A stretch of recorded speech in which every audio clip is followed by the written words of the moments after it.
8 curiosités sur Sasori, pour l'aimer encore plus. Tout le monde connaît Sasori, le maître des marionnettes de l'Akatsuki et l'un des membres les plus durs de l'organisation. Et si je vous disais qu'il y a des choses sur notre humain Ken que vous ne saviez pas? Allons voir ça. Sasori a été le premier personnage de l'Akatsuki à mordre la poussière à l'écran. Alors on n'a pas pu en voir beaucoup de lui, ni savoir de quoi il est capable. Mais la vérité, c'est que Sasori est un personnage bien plus intéressant que vous ne pouvez l'imaginer. Et il était un excellent personnage précisément parce qu'il laissait des likes sur les vidéos. Bien sûr, il apparaissait toujours ici, vraiment sympa. Alors, regardons quelques curiosités sur Sasori que vous ne connaissiez sûrement pas. À la fin de tout ça, dites-moi si vous connaissiez déjà ces informations que je vous apporte ici. Il a 3 voix. Il est normal que les personnages aient 2 doubleurs différents, que ce soit pour les doubler à différentes périodes de leur vie ou pour un remplacement nécessaire. Mais Sasori est un CA spécial, car il a un total de 3 doubleurs différents dans la version japonaise. C'est parce que sa forme déguisée, à l'intérieur de la marionnette Iruko, a une voix beaucoup plus rauque que la forme réelle de Sasori. En japonais, la forme véritable de Sasori est doublée par Takahiro Sakurai, tandis que son enfant est Akiko Yajima et sa forme déguisée est la voix de Yutaka Aoyama. 2. Chunin. À 8 ans. Une des plus grandes preuves de l'habileté d'un ninja sans même les voir en action est la rapidité avec laquelle ils sont promus dans la hiérarchie shinobi, et aussi le moment où ils sortent de l'académie. Sasori est assez jeune lorsqu'il devient Shunin, étant promu à 8 ans après être sorti de l'académie à seulement 7 ans. Il était déjà sacrément costaud. Juste pour vous donner une idée, Kakashi, qui est un ninja d'élite sacrément costaud, a obtenu son diplôme à 5 ans et a été promu à 6 ans, laissant Sasori seulement 2 ans derrière lui. C'est encore plus impressionnant que les amis de Naruto qui ont obtenu leur diplôme au début de l'adolescence. Certains n'ont même pas été promus Chunin, comme Sasuke et Naruto lui-même. 3. Il a transformé son meilleur ami en marionnette. Cette curiosité de l'anime est un peu bizarre. Sasori est un peu cinglé et aime que les choses durent pour toujours, probablement à cause de la mort de ses parents. Dans cette optique, le fou a commencé à faire de véritables marionnettes humaines. Pour ceux qui n'ont lu que le manga ou pour ceux qui ont simplement sauté les épisodes de remplissage, ils n'ont pas vu qui était la première victime de Sasori dans ce processus de transformation des gens en marionnettes. Quand il n'était encore qu'un gamin dans l'anime, Sasori était très proche d'un autre garçon nommé Komushi, qui a fini par perdre son bras droit lors du devoir de contrôle frontalier. Sasori lui accorde une prothèse pour remplacer le bras perdu, et plus tard, le transforme complètement en sa première véritable marionnette humaine après que Komushi soit mort en ingérant accidentellement le poison de Sasori. Vraiment bizarre. Four.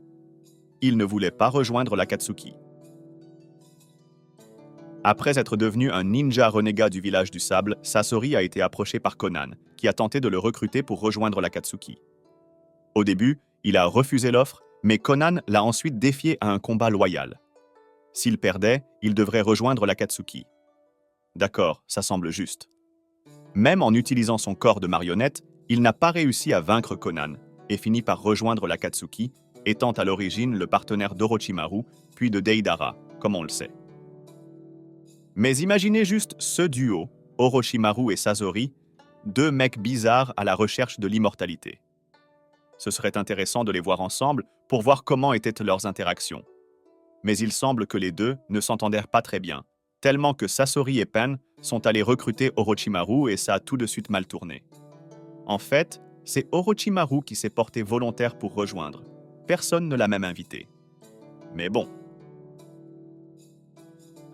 5. Il était l'un des plus loyaux. À l'Akatsuki. Il est vrai que Sasori ne voulait pas rejoindre l'Akatsuki, mais il devient rapidement l'un des membres les plus loyaux et engagés de la bande de méchants. Cela peut être dû à la solitude qu'il ressentait après avoir perdu ses parents, l'organisation servant au moins à faire sentir à Sasori qu'il a une place à laquelle il appartient. On voit cela mieux par l'intensité avec laquelle Sasori garde rancune à Orochimaru pour avoir quitté l'organisation. Il a probablement ressenti un abandon similaire à celui qu'il a ressenti lorsqu'il a perdu ses parents, et il est tellement désillusionné par son ancien partenaire que Sasori fait le serment de le tuer.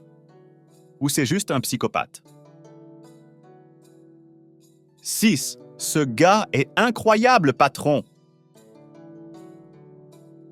Les héros de Naruto ne sont pas les seuls personnages à recevoir des statistiques de combat officielles dans les livres de données de Masashi Kishimoto.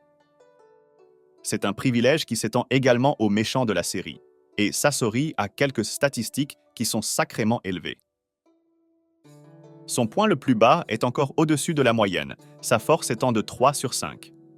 Son Taijutsu, son Genjutsu et SS Mudra ont 4 points, tandis que sa vitesse en a 4,5. Enfin, dans une démonstration impressionnante de compétences, son ninjutsu, sa résistance et son intelligence atteignent une échelle parfaite de 5 points. Ce mec est vraiment un boss. 7. Le combat. Le plus long de l'anime est le sien. Il est difficile d'oublier le combat de Sasori contre la grand-mère Chiyo et Sakura, en partie parce que cette bataille est le seul bon combat de Sakura dans la série Naruto. Mais on s'en souvient aussi beaucoup en grande partie grâce à la durée de ce combat qui dure environ 8 épisodes. Cela lui donne environ 8 heures de temps de combat à l'écran, ce qui marque l'un des plus longs temps de combat dans tout l'anime. 8. Relation avec Deidara. Sasori et son deuxième partenaire, Deidara, ont des visions très différentes de ce qu'est l'art et sont souvent en désaccord à cause de cette différence. Deidara pense que l'art est une explosion passagère, tandis que l'art de Sasori se concentre davantage sur la préservation des choses le plus longtemps possible, sinon pour toujours. Malgré leurs différences, il semble que Deidara respectait beaucoup Sasori et sa vision, même s'il n'était pas totalement d'accord avec lui. En revanche, Sasori n'a jamais vraiment respecté Deidara en rien, montrant davantage sa personnalité froide et apathique.